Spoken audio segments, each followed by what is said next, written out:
Hello मेरे राजदुलारे class 10th और class 12th के बच्चे जो इस समय बोर्ड के दौर से गुजर रहे हैं, उनके लिए आपकी जया मैम, आपकी मेंटोर, आपको सिखाने वाली जो भी आपको समझ में आ रहा हो वो आपके सामने कुछ पॉइंट्स लेकर कलेक्ट हुए हैं। सबसे पहले उन बातों पर फोकस करते हैं।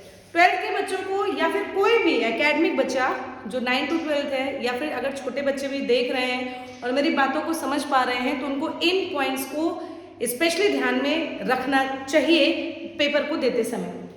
Marks will be awarded for every steps. CBSE कहती है कि अगर आपने किसी भी क्वेश्चन के फॉर्मूलाज को, फ्लो चार्ट को, डायग्राम्स को मेंशन कर दिया, फुल आंसर नहीं आ रहा इट्स ओके, बट अगर आपने स्टेप वाइज क्वेश्चंस के आंसर्स किए तो 100% है आपको, आपके टीचर्स को उस क्वेश्चन पर आंसर पे, उस क्वेश्चन के आंसर पे आपको नंबर देना पड़ेगा एग्जामिनर को।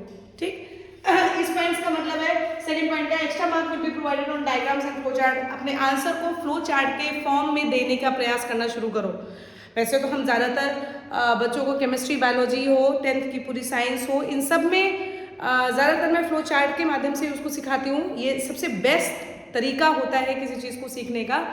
लेकिन फिर भी अगर नहीं सीखा है तो आगे के लिए ध्यान रखना कि फ्लो चार्ट्स में बड़ी चीज़ें आपको ईजिली तैयार हो जाती हैं और उसको अगर आप रिप्रेजेंट करते हो तो वो कम समय में ज़्यादा एक्सप्लेनेशन होता है, तो उस पर मार्क्स पूरे मिलते हैं। ठीक है, जैसे अभी लास्ट ईयर 2024 के पेपर में सिकल सेल एनीमिया का आ गया था, मलेरिया का लाइफ साइकिल का आ गया था। तो जब मैंने बोर्ड में कॉपीज चेक की थी तो उसमें बहुत अच्छा सा बच्चों के जो फुल नंबर आए थे, लगभग कुछ बच्चों के, उन्होंने इसी तरीके से आंसर दिया था, लाइफ साइकिल को चार्ट में बना दिया, सिकल सेल एनीमिया को चार्ट के फॉर्म में रिप्रेजेंट कर दिया, तो भाई उनको तो हमें फुल नंबर देना पड़ा। ठीक है, तो सिंपल, लॉजिकल, रेलेवेंट आंसरिंग। ये नहीं कि आपको कहानी लिखनी है, कोई ज़रूरत नहीं कहानी लिखने की। आपको 3 पार्ट्स में अपने आंसर्स को फॉर्मेट बनाना है। सबसे पहले इंट्रोडक्शन देना है किसी भी चीज़ का, फिर जो क्वेश्चन पूछा गया है उसके बारे में, मीन्स बॉडी, एंड देन उसका कंक्लूजन कि आपका टोटल आंसर का कंक्लूजन क्या रहा है। ठीक, फोकस ऑन वर्ड लिमिट्स। भाई वर्ड लिमिट्स पे ज़रूर ध्यान देना है। 200 अक्षर का है, 200 वर्ड्स है, 550 वर्ड्स है, उस पर ध्यान देना है। बहुत ज़्यादा पेजेस भरने की जरूरत नहीं है। Neat writing and organised answer. कुछ बच्चे कहते हैं मैम मेरी राइटिंग नहीं अच्छी है, कोई बात नहीं, आप नीट एंड क्लीन आंसर देने का प्रयास करो। राइटिंग बहुत सुंदर हो ये ज़रूरी नहीं है, बट जो लिख रहे हो वो एग्जामिनर को समझ में तो आए, तो इस हिसाब से आप अपनी आंसर राइटिंग करना, थोड़ा साफ सुथरा रखना। ठीक, और जो क्वेश्चन की डिमांडिंग हो उस क्वेश्चन पे अपने बातों को रखना, तो ये ज़्यादा अच्छा होगा।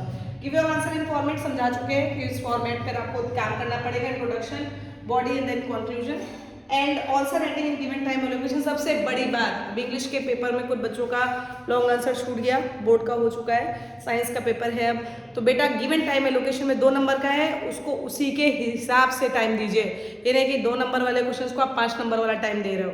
आता है, मेरे बच्चों ने बहुत पढ़ाई की है, आता है आप लोगों को। ठीक है, तो इसका मतलब ये नहीं है कि 2 नंबर में भी आप 5 नंबर का आंसर कर रहे हो, 5 नंबर में के लिए फिर टाइम नहीं बच रहा। गिवन टाइम एलोकेशन बेटा, एक टॉपर के पास भी उतना ही समय होता है और आपके पास भी उतना ही समय होता है। अगर आपको टॉप करना है, आपको अपना नाम करना है, तो आपको उसी गिवन टाइम एलोकेशन में कंप्लीट आंसर राइटिंग करनी पड़ेगी।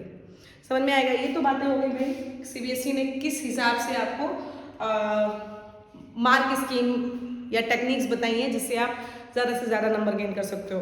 अब आते हैं हमारे और आपके बीच की बात को, क्या कि आपने बहुत मेहनत की है साल भर।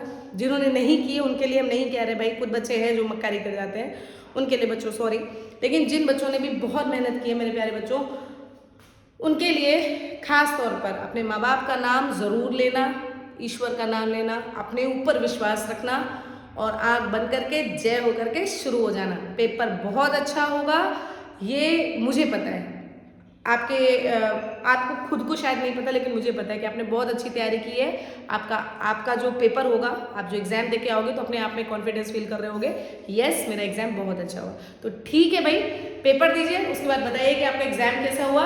आई am waiting for your answers. Thank you so much, love you so much. Okay, bye bye, take care.